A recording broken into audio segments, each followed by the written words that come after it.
معوقات بشرية أدت لتوقف وشوف الجغرافية في نهاية عهد مين؟ الخديوي وإسماعيل.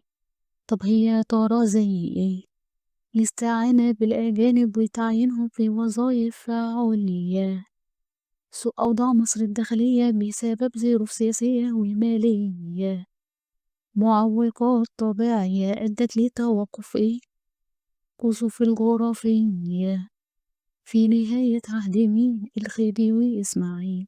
طب هي يا ترى زي معظم أنهار إفريقيا الصالحة للملاحة وانتشار مستنقعات، طرق برية ضيقة، طرق برية متعرجة، عدم استواء سطحها وانتشار أوبئة ويا الأمراض، وجود زواحف سامة، وجود حشرات ضارة وحيوانات مفترسة، ورطوبة وحرارة وغزارة الأمطار.